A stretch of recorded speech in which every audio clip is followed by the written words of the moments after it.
नमस्कार दोस्तों, मैं आपका दोस्त डूंगरपेट एक बार फिर से आपके साथ हाजिर हूँ। दोस्तों, आज हम बात करेंगे फर्स्ट ग्रेड के जीके पेपर में 40% कैसे बनाए। ठीक है ना, 40% कैसे बनाए। तो दोस्तों, मैंने कैसे बनाए 40%, इनके बारे में हम डिटेल्स से बात करेंगे। और मैंने पिछले 2-3 एग्ज़ाम आरपीएससी के फर्स्ट ग्रेड के दिए हैं, जिसमें मैं 40+ स्कोर कर पाया हूँ। 40+% है ना। तो हमारे 40% क्यों नहीं बन पाते, इसके बारे में हम एक बार गहन अध्ययन करते हैं। मैंने ऑब्जर्व किया है कि हम गलती कहाँ करते हैं और मेरी क्या रणनीति होती है किसी भी पेपर को क्रैक करने की। क्योंकि मैंने पिछले 5 सालों में 2 बार आरएस किया हूँ और फर्स्ट ग्रेड, असिस्टेंट प्रोफेसर, सारे एग्ज़ाम मैंने क्वालिफाई किए हैं। तो मेरी रणनीति क्या है, क्यों मैं हर पेपर पास कर लेता हूँ। तो इसमें दोस्तों, और बाकी हम आते हैं वापस जीके पेपर। तो दोस्तों, जीके पेपर का रियल बताऊँ ना, तो जीके पेपर का सिलेबस हर स्टूडेंट के पसंद का तो होता ही नहीं है कि वो करे तो करे क्या। उनके 40% सिलेबस उनको पसंद ही 40%, जैसे 100% में से 40% सिलेबस ही उनको आता नहीं है, वो पढ़ता नहीं है, तो फिर 40% वो कैसे बनेगा। ये बहुत बड़ी चुनौती का विषय है ना। क्योंकि हम पहले से ही पढ़ते आ रहे हैं ना। हम क्या पढ़ते हैं, हम तो हिस्ट्री पढ़ते हैं। इसमें क्या है कि हिस्ट्री और ज्योग्राफी पढ़ लेते हैं।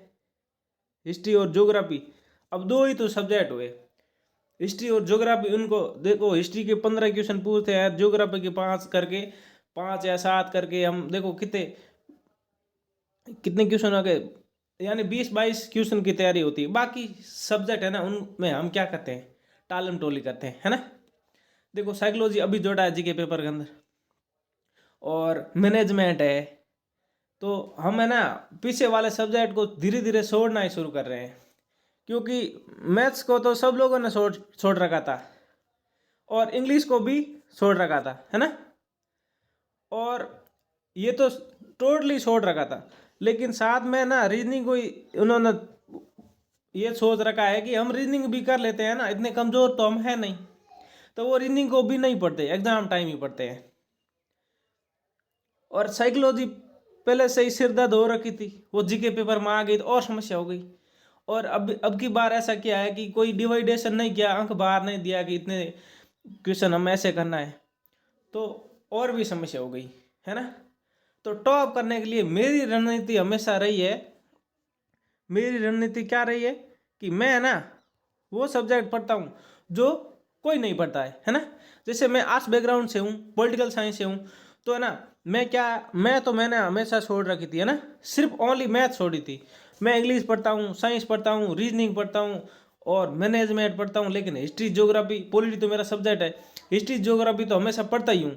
लेकिन है ना, इनको इतना नहीं पढ़ता जितना हर स्टूडेंट क्या हिस्ट्री ज्योग्राफी और पॉलिटी इन पे लगा हुआ है। हालांकि पॉलिटी हर किसी के बस की बात नहीं है कि हर कोई पॉलिटी पढ़े, लेकिन हिस्ट्री ज्योग्राफी के अलावा रियल में देखे ना, तो जीके पेपर में हर स्टूडेंट को आता ही कुछ नहीं है।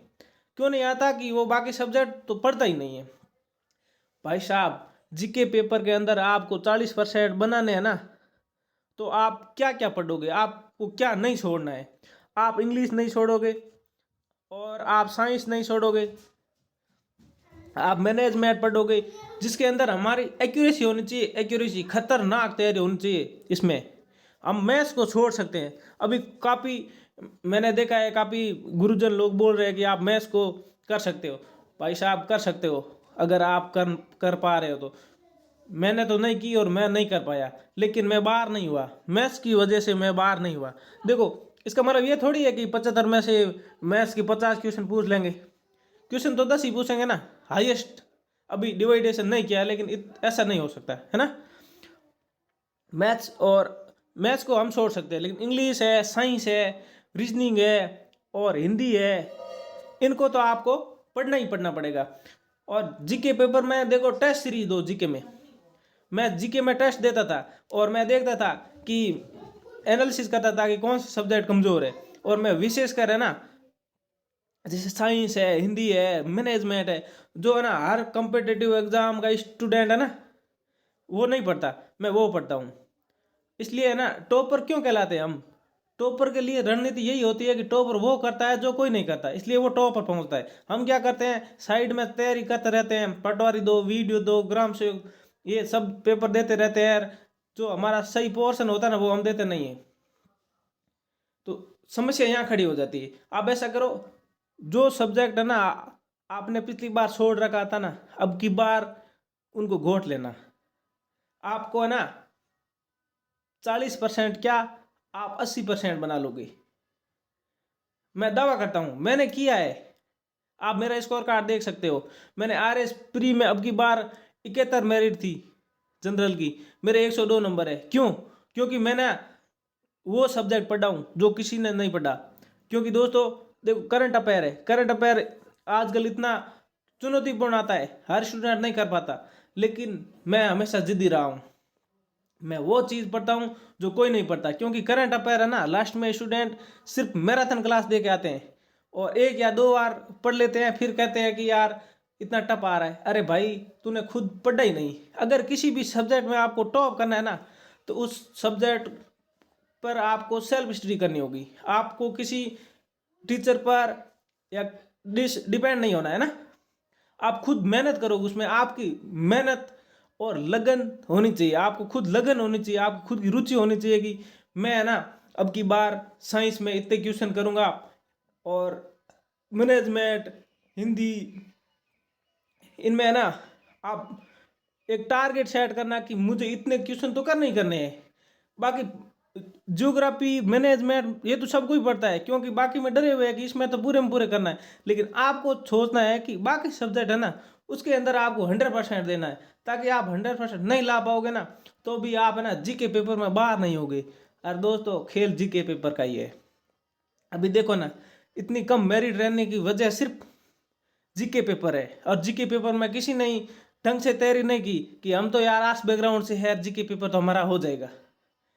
नहीं हुआ ना। इकोनॉमिक्स वालों को देखो, मेरे काफ़ी साथी लोग हैं जो इकोनॉमिक्स से तैयारी कर रहे थे, अच्छे इकोनॉमी में वो 2-2 3-3 बार क्वालिफाई कर चुके थे, लेकिन है ना वो जीके पेपर में रह गए। अभी देखो, मैं पॉलिटिकल साइंस से हूँ, पॉलिटिकल साइंस से मेरे दोस्त काफ़ी है, हिस्ट्री से है, जिन्होंने है ना जीके पेपर में अच्छी मेहनत करी है, वो जीके पेपर में बाहर नहीं हुए, लेकिन सब्जेक्ट में बाहर हो गए।